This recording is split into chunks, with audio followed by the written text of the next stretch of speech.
بسم الله الرحمن الرحيم الحمد لله رب العالمين الصلاة والسلام على نبينا محمد وعلى آله وصحبه أجمعين ما بعد.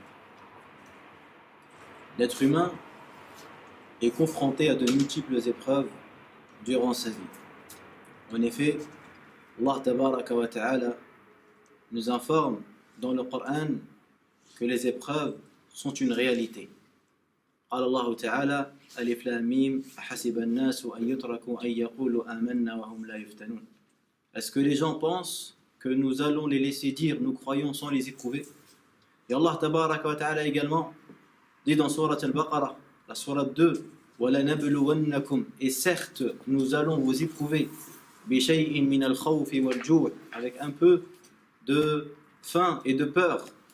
وَلَنَبْلُوَنَّكُمْ بِشَيْءٍ مِنَ الْخَوْفِ وَالْجُوعِ وَنَقْصٍ مِنَ الْأَمْوَالِ وَالْأَنفُسِ وَالثَّمَرَاتِ وَبَشِّرِ الصَّابِرِينَ الَّذِينَ إِذَا أَصَابَتْهُمْ مُصِيبَةٌ قَالُوا إِنَّا لِلَّهِ وَإِنَّا إِلَيْهِ رَاجِعُونَ.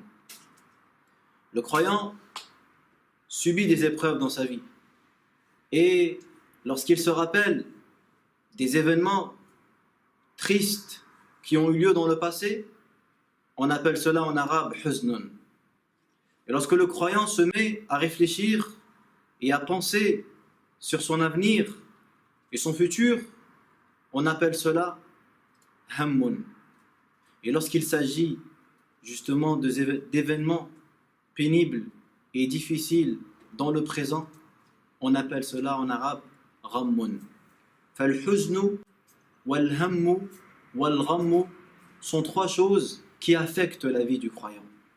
Et le Nabi sallallahu alayhi wa sallam nous a enseigné une invocation par laquelle on sollicite l'aide d'Allah tabaraka wa ta'ala et on lui demande de dissiper et de minimiser ces sentiments qui gâchent notre vie et qui nous rendent faibles et fragiles.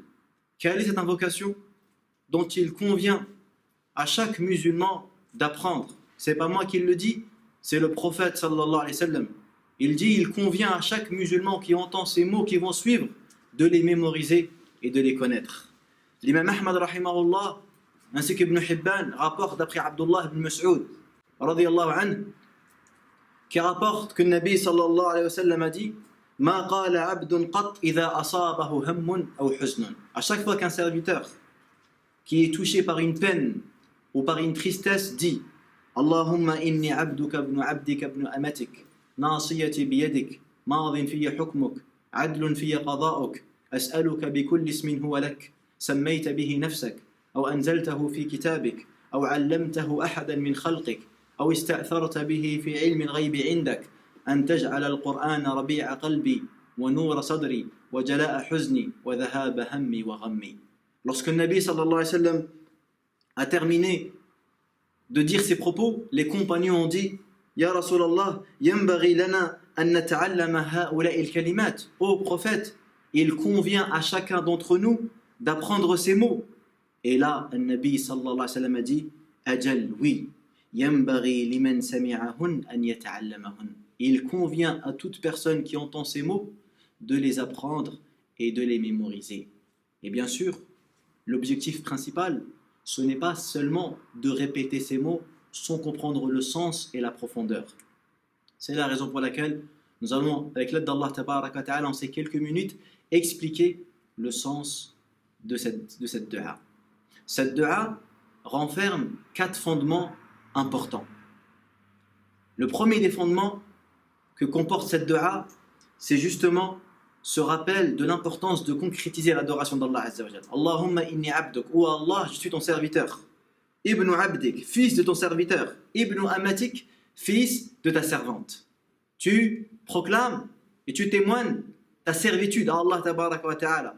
Et tu es reconnaissant et tu es témoin qu'Allah tabaraka wa ta'ala est le Seigneur, et le Créateur, et le gérant, et le pourvoyeur de toi, ainsi que de tes parents, ainsi que de l'humanité tout entière. فالاعتراف له سبحانه وتعالى بالعبودية, et également de manifester et d'exprimer son besoin et sa pauvreté vis-à-vis d'Allah tabaraka wa ta'ala.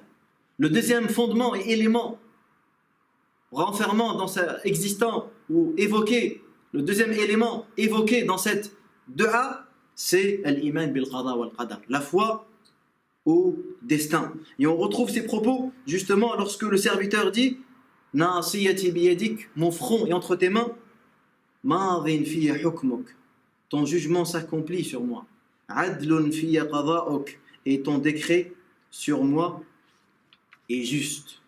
Ici, il y a la reconnaissance et la foi du musulman vis-à-vis du destin. Et il reconnaît qu'Allah tabaraka wa ta'ala a prédestiné et a décidé tout ce qu'il a subi et tout ce qui lui est arrivé, et qu'Allah tabaraka wa ta'ala a été juste. Il n'a pas été injuste vis-à-vis de son serviteur, mais Allah tabaraka wa ta'ala a été juste vis-à-vis de nous. Et la foi au destin a des conséquences importantes sur la vie du croyant. Elle procure un apaisement et une sérénité et une force et une confiance incroyable qui permet justement de rester toujours dans l'action et de rester toujours dans l'espoir. Troisième fondement que ce hadith renferme, c'est la foi au nom d'Allah ainsi que ses attributs. Et on trouve cela dans les propos As'aluka bi kulli ismin huwa lak. Je te demande par chaque nom que tu détiens. Anzaltahu fi kitabik, que tu as révélé dans ton livre. Aw 'allamtahu ahadan min khalqik, ou que tu as enseigné à un de tes serviteurs. Aw ista'tharta bihi fi 'ilmi al-ghaybi 'indak, ou que tu as caché auprès de toi. Et là, il y a une preuve que les noms d'Allah Azza wa Jal ne se limitent pas à 99, mais il y en a bien plus, car il y a beaucoup de noms qu'on ignore et qu'Allah Tabaraka wa Ta'ala a gardé dans son secret. Par ailleurs, dans le hadith de Shafa'a, lorsque le Nabi alayhi salatu wassalam va intercéder auprès d'Allah Tabaraka wa Ta'ala afin qu'il commence et qu'il entame le jugement de l'humanité, Al-Nabi sallallahu dit: je me prosternerai devant Allah Tabaraka wa Ta'ala et il me donnera des noms par lesquels je vais exprimer sa grandeur et sa louange dont je ne connaissais pas et dont jamais je n'avais su auparavant. Et le quatrième point que renferme ce hadith-là, al-inaya bil-Qur'an, l'assiduité et la persévérance dans le Qur'an. An taj'al al-Qur'ana rabi'a qalbi, que tu fasses du Coran le printemps de mon cœur et la lumière de ma poitrine et la dissipation de ma tristesse et la fin de mes soucis.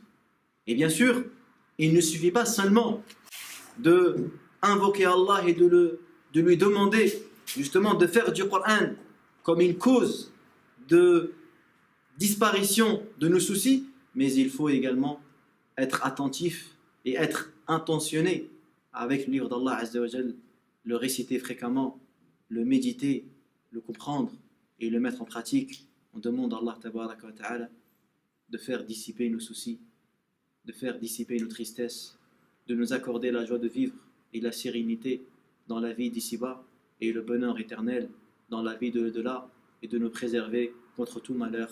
Innahu sami'un mujib. Alhamdulillahi Rabbil Alamin.